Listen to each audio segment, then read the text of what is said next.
Back, it's Melanie, your She Shed Scrapper. So today I am back with a 2-page layout, primarily using the Camp Happy Bear, I believe from Photoplay. So I am going to be using a couple pieces of scrap paper, this blue paper here, and then that yellow plaid paper. But I am bringing in this wood grain from, I believe it's the Great Outdoors from Photoplay. I think Camp Happy Bear has a wood grain paper, but I saw this one first, and so I liked the dark color of this one, and so I went with that. So I'm going to do a few different layers in the layout. I am going to be documenting, I think, 7 photos. In the photos I am documenting, I have looked at and set aside because I just have not been inspired, and so finally I just took the plunge. Is it my favorite layout? No. But it is documented now and I can move on finally. I do really like the background of this layout. But I think I covered up too much of it with my photos because I had 7 photos for the layout. Especially on page 1, you'll see the plaid paper is pretty much covered up by a landscape 4x6 photo. So that did bum me out because I really like that color scheme, I guess. So once I get this all situated, I'll kind of dig in with my photos. Like I said, there are 7 of them. On page 1, I'm going to make kind of like a grid with my photos. And then I'm kind of, on page 2, going to stagger them down the page. And I think I would have been okay with that top left photo on that plaid paper had I not backed it. But I feel like with such a busy pattern paper, the photo kind of just fades into that and doesn't really stand out. So I do end up backing it, and I believe double backing it. And that's probably the cause of just covering up that plaid paper. So that's just my preference. Again, these photos have been printed for quite a while. I could have gone back and reprinted them smaller, but again, I just wanted to kind of move past these photos since I've been staring at them. So I did find like a dark blue to back with and a yellow, and depending on where the photo was on the layout depended on what color I used, because I didn't want to use, the dark blue if the photo was on the dark blue paper. And looking back, I do feel like they would have all popped it had I just done the one white background border. So I don't know. I think I would have done that looking back now, just because the photos ended up taking up most of the page on page 1, which I kind of expected because they are almost all of them 4x6. I think that's a 4x4 on the top. So when you get that many photos on a page, it is going to cover up the majority of the background. So even just cutting off that little border of that colored paper probably would have made a little bit of a difference.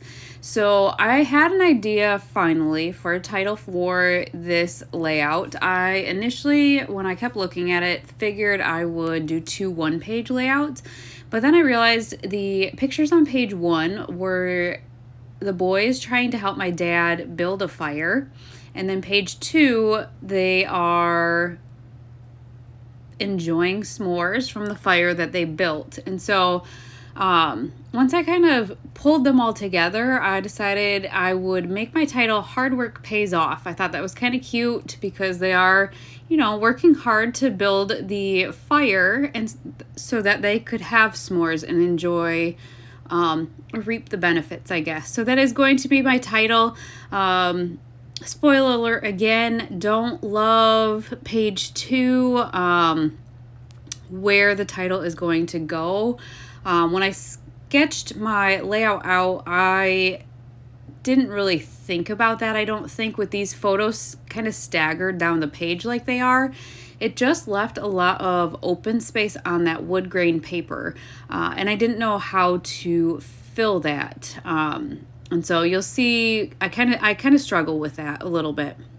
So I did have, and now I don't know if they're doodle pops maybe, but these s'mores, I forgot I had them and figured I might as well use them up. And so I bring those out so I can use those, and then decide to do a wood grain for the hard work, and then found a like stick with some leaves on it that I thought would be great underneath, just to kind of ground that title so it wasn't just floating in the air.